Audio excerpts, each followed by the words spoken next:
안녕하세요. 세종제작교회 김남식 목사입니다. 한 주간도 평안하셨는지요? 날씨 일교차가 굉장히 큽니다.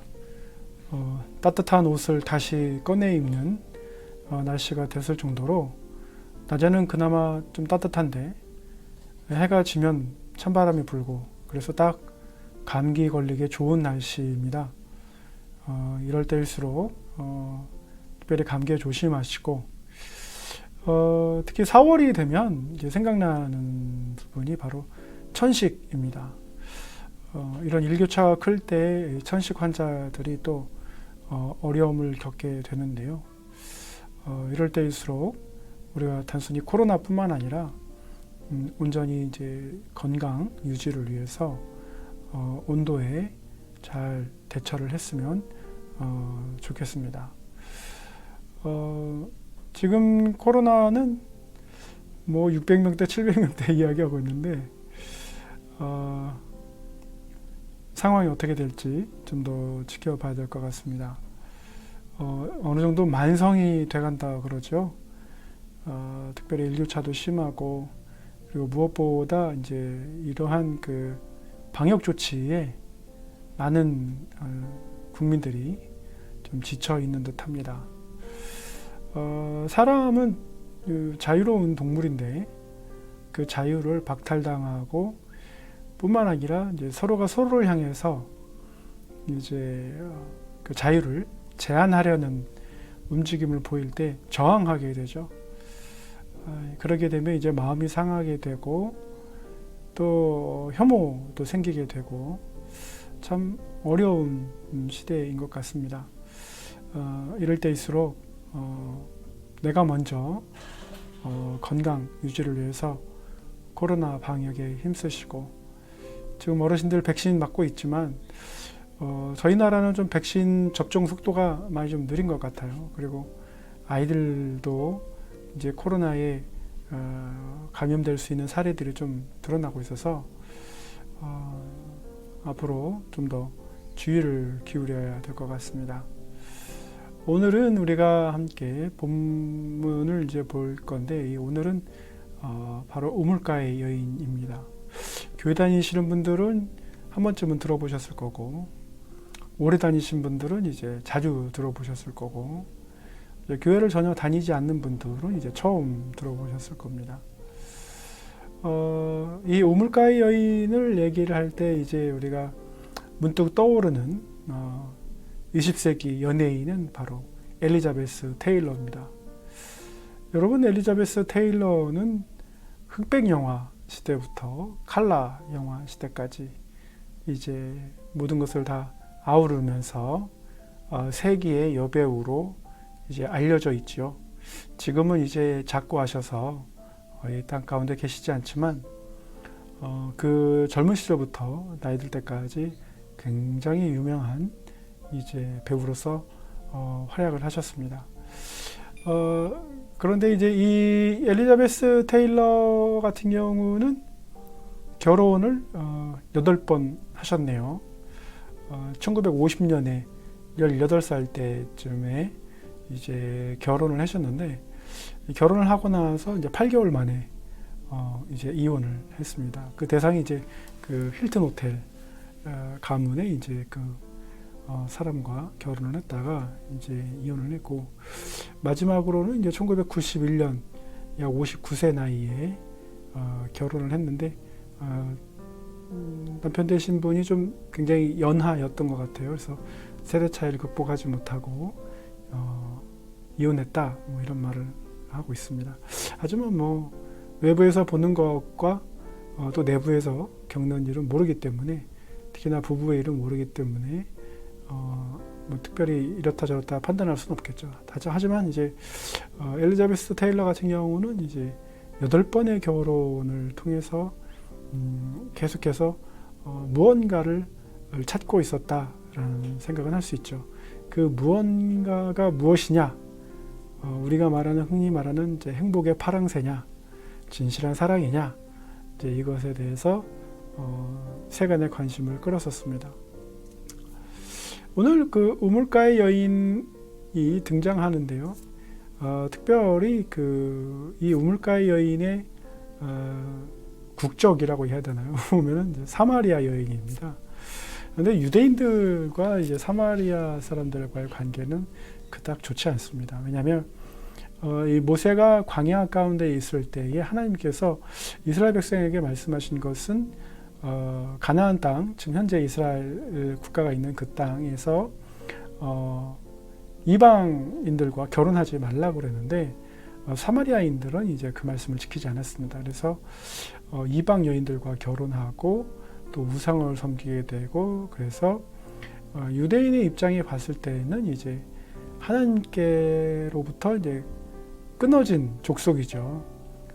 끊어진 백성이고 하나님의 말씀에 불순종하는 백성이고, 그래서 유대인들이 이제 굉장히 싫어했습니다. 그런데 이제 예수님께서 이 사마리아 땅을 지나가시면서 일부러 이제 우물가에 앉아 계시고, 그리고 이제 웬일인지 다른 사람들이 뭐 아침을 먹으려면 물이 필요하니까 아침 일찍 와서 물을 뜨는데, 이 여인은 햇볕이 쨍쨍 쬐는 시간, 그러니까 이제 특히나 이제 한국이 아니고 이스라엘 중동 지역이기 때문에 굉장히 뜨거운 시간이죠. 그래서 지금도 이제 그렇게 지중해라든지 이스라엘 같은 경우도 시에스타가 있습니다. 그래서 오후 한 12시부터 2시까지는 이제 점심 먹고 잠자는 시간, 더워서 쉬는 시간인데, 그 시간에 이제 이 사마리아 여인이 물을 뜨러 오는 겁니다. 사실은 아침에 목이 말라도 아침 일찍 물을 뜨러 가지 못하고 이 여인이 사람이 없는 시간에 우물가로 와서 이제 물을 뜨는 장면을 성경은 기록하고 있습니다. 왜 그랬을까요? 예수님께서 이 문제를 숨기고 있는 여인에게 뭐라고 말씀하시냐면, 내 남편을 데려오라, 그 말씀을 하십니다. 앞전에는 이제 어찌하여 뭐 사마리아 사람에게 유대인이 말을 거느냐니, 뭐 어디서 예배 드리는 것이 진정한 예배니, 뭐 이런 민족적인 문제 또는 신학적인 문제, 이러한 문제들을 이제 막 얘기를 해서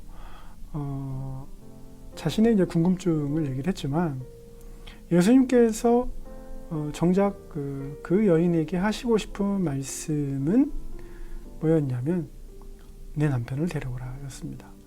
이 대화의 시작은 이제 곧 치유의 시작인데요. 그런데 이 여인이 뭐라고 말하냐면, 이제 방어 기제를 작동을 합니다. 뭐라고 말하냐면, 남편이 없습니다, 이렇게 말을 합니다. 우리가 보통 뭐 남편을 데려오세요 그러는데 남편이 없습니다 그러면 이제 싱글로 알든지 아니면 이제 돌싱으로 알든지 뭐 둘 중 이렇게 하나 판단할 수 있죠. 그러나 이제 예수님께서는 뭐라고 말씀하시냐면, 그렇게 인간이 자신의 약점을 가리기 위해서 딱 차단을 시킬 때, 방어 기제를 딱 해서 탁 차단을 시킬 때 예수님께서 뭐라고 말씀하시냐면, 맞다, 내 남편이 없다라는 말이 맞다. 그래서 뭐라고 말씀하시냐면, 내가 남편이 5이 있었으나 지금 사는 사람은 내 남편이 아니다, 이 말씀을 하세요.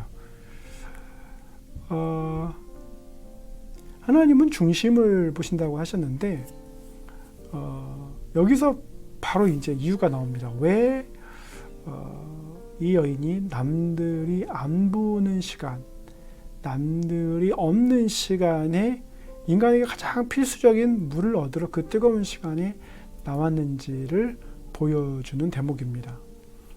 즉 남편 5이 있었지만 계속 이혼당하고 지금 사는 남자도 정식 남편이 아닌 동거하는 사람인 거예요. 그랬을 때 사마리아 여인이 깜짝 놀라겠죠. 왜냐하면 외지인이고 자신을 전혀 알지 못하는 사람이 자신의 숨기고 싶은 과거를 모두 이렇게 이제 알고 있으니까요. 사실상 이제 엘리자베스 테일러하고 이 우물가의 여인에서 뭐 결혼을 몇 번 했다라고 하고 이혼을 몇 번 했다, 또는 뭐 사별을 했다 뭐 이런 것을 비교하는 것 자체는 조금 이제 문제가 있죠. 왜냐하면 미국이라는 컨텍스트하고 당시에 그리고 지금도 중동이라는 컨텍스트는 다르기 때문에 그렇습니다. 왜냐하면 이제 중동에서는 이제 특히나 이제 뭐 아랍이라든지 뭐 이런 또 유대인들도 마찬가지지만 내가 너하고 이혼하겠다라고 3번 이상을 남편이 말하면 이혼하는 겁니다. 그러니까 이 여인의 어떤 운명이 남편에게 달려 있는 상황이죠. 그래서 아무리 남편이 못되게 굴어도 사회적으로 이제 지탄받고 싶지 않으면 이혼당하고 싶지 않으면 참아야 되는 거예요. 그러니까 침묵해야 되는 거예요. 그러니까 얼마나 여성이 억압되고 얼마나 자유롭지 못했는지 그리고 이 결혼과 이혼이라는 것을 통해서 볼모가 되어서 얼마나 인권이 유린되었을까라는 생각도 이제 할 수 있는 대목입니다. 그래서 남편이 때려도 뭐 다른 여자를 만나도 뭐 전혀 반항할 수 없는 거죠. 반항하면 이제 남편이 마음에 안 들면 이혼한다고 얘기하니까.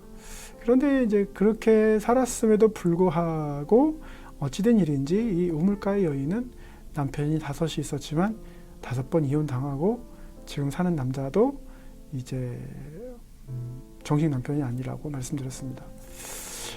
이 우물가의 여인을 보면서 현대인의 모습을 좀 볼 수 있습니다. 어떤 모습이냐면 이제 결혼도 하겠지만 우리 젊은 20대라든지 30대 같은 경우는 계속해서 나는 왜 자꾸 깨질까 하는 그런 생각을 하시는 분도 계실 수도 있어요. 그래서 어느 선까지 가면 더 이상 만나고 싶지 않고 어느 선까지 가면 이상하게도 상대방이 또 멀어지고 그래서 여러 사람을 만나지만 그 끝내는 이제 내가 결혼에 꼴이 나지 못하고 또 결혼에 꼴이 났다고 할지라도 언제 이혼의 위기가 있을지 모르는 그런 이제 살얼음 같은 상황을 이제 걷고 있는 위기의 가정들도 있습니다. 그래서 우리가 이것을 볼 때에 뭐 여러 가지 요인을 찾을 수 있습니다. 근데 오늘 한 가지 요인은 뭘 얘기할 거냐면 바로 결합, 결핍, 증후군입니다. Merge Hungry Syndrome이라고 말하는 이 결합, 결핍, 증후군은 사실은 이제 우리가 어렸을 때부터 성장할 때 이르기까지 중요한 시기가 바로 0세에서 6세까지입니다.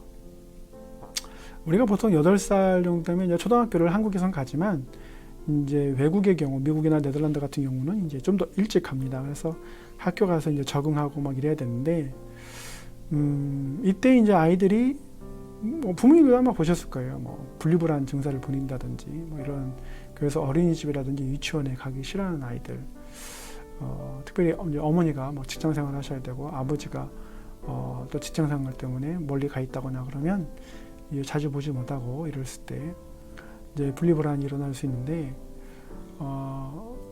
하인츠 코흐트라는 자기 심리학자는 이제 이 0세에서 6세까지 아이가 부모와 반드시 함께 있어야 되는 이유를 3가지를 들어서 얘기를 합니다. 첫째는 이제 아이가 이 0세에서 6세까지 있을 때 거울화 과정을 겪습니다. 그래서 미러링이라고 하는 이제 거울화 과정인데 아버지가 또 어머니가 하는 것을 그대로 따라하는 거예요. 그대로 따라하면서 그래서 마치 자기의 정체성을 아버지에게서 찾고 어머니에게서 찾는 거예요. 그대로 따라함으로 인해서 이제 자기가 이 두 분의 사랑으로 인해서 태어났고 소중한 사람이라는 것을 확인하고 싶어 하는 거예요. 그래서 아이가 때로는 아빠 구두도 신어보고 엄마 하이힐도 신어보고 뭐 이러는 이유가 이제 따라 해보는 거예요. 그 다음에 이제 스스로가 이상화 과정을 겪게 되는데 이상화 과정은 뭐냐면 이제 아이가 자기는 완벽하다고 생각을 하는 거예요. 그래서 그 자신이 완전하다라는 것을 부모가 확인시켜 주기를 원해요. 그래서 아이가 아빠 이건 어때? 잘하지? 막 이러면 반드시 잘한다고 칭찬해 주고 또 엄마도 이거 어때? 뭐 나 이거 그림 그렸는데 너 정말 잘 그렸다. 막 칭찬해주고 막 이래야 되는데 만약에 아이에게 너네 애가 하는 이게 맨날 그렇지 하면서 맨날 이렇게 꾸지람하고 아이에 대해서 면박 주고 막 이러면 아이가 어떻게 됩니까? 스스로가 이제 완전하지 않다고 생각을 하는 거예요. 스스로가 완전하지 않고 불안정하고 그 다음에 어떻게 생각하냐면 난 태어나지 말았어야 됐나? 뭐 이런 생각도 하게 되는 거예요. 그 다음에 이제 쌍둥이 가정 또는 동일화 가정이라고 하는데 이것이 이제 아빠하고 또는 엄마하고 자기의 정체성을 이제 일치시켜 가면서 아이가 자신감을 얻고 자존감을 얻는 뭐 이런 과정이 필요합니다. 그런데 이런 과정이 없는 이런 과정에서 이제 그 필수적인 게 뭐냐면 이제 뭐겠습니까? 다른 거 없습니다. 함께하는 시간이 필요한 거예요. 함께하는 시간. 그러니까 철저하게 아이와 24시간 함께하는 시간이 필요한 거예요. 아빠는 아이가 직장 나가서 일하고 돌아온다 이런 개념이 이제 익숙해지면 안정화됩니다. 그러나 엄마는 아이 뱃속에 아이가 그 엄마 뱃속에 있었기 때문에 항상 24시간 있었기 때문에 그것을 기억을 하고 있어서 어머니하고 이제 아이하고 같이 있는 시간이 필요하죠. 근데 이제 2차 세계대전 이전에는 이제 그런 시간들이 많았지만 2차 세계대전 이후에 이제 많은 미국 여성들이 산업전선에 이제 뛰어들게 되고 우리나라도 이제 그 영향을 받아서 많은 여성들이 이제 직장을 갖게 되고 일을 하게 되고 전무직으로 이제 활동을 하고 있습니다. 그러면서 이제 어린이집이라든지 뭐 유치원이라든지 뭐 돌봄이라든지 여러 가지 서비스를 받고 있지만 그러나 가장 그 중요한 거는 뭐냐면 엄마와 아이는 함께 있어야 된다라는 거죠. 초등학교 입학식을 하고 나서 한 달 정도 됐을 때 많은 부모들이 입학식 때는 왔지만 아이가 하교할 때는 오지 못하는 상황들을 봤습니다. 그래서 학교에 계속 묶여 있어야 되고 집에 가더라도 집으로 바로 가지 못하고 학원이라든지 이런 곳에 가서 어떤 아이들은 뭐 7시, 8시까지도 이제 밖에 있다가 집에 잠깐 들르고 자다가 이제 다시 또 학교 생활하는 이런 일을 반복하다 보면 뭐가 생기냐면 이제 결합, 결핍, 증후군이 생길 수 있습니다. 참다가 이 아이들이 이제 사춘기가 오면 어떻게 되죠? 부모는 더 이상 나에게 만족감을 주는 상대가 아니에요. 내가 이 세상에서 살아갈 존재의 이유를 주는 존재가 아니에요. 내가 완전하다고, 내가 정말 이 세상에서 귀한 존재라고 확인시켜주는 존재가 아니에요.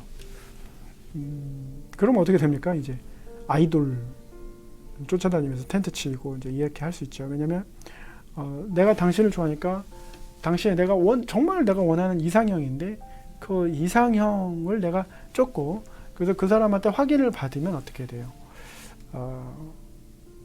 거기에 이제 몰입을 하는 거죠. 완전 몰두를 하는 거죠. 그래서 우리가 이제 뭐 유명한 가수가 이제 어떤 여학생이라고 해야 되죠. 뭐 결혼을 했는데 7년간 부모에게도 연락하지 않고 만나지 않았.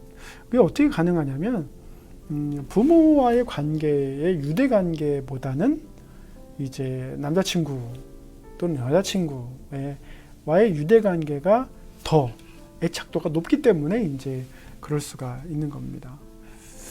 그러나 이제 우리가 결혼을 하고 나서도 보면 이제 우리가 흔히 보상 심리로 결혼할 수도 있거든요. 왜냐하면 내가 이렇게 어렸을 때 힘들었으니까 결혼하고 나면 아름다운 가정을 꾸며서 잘 살 수 있겠지 이렇게 생각하지만 성장 배경에 있어서 어떻게 해요?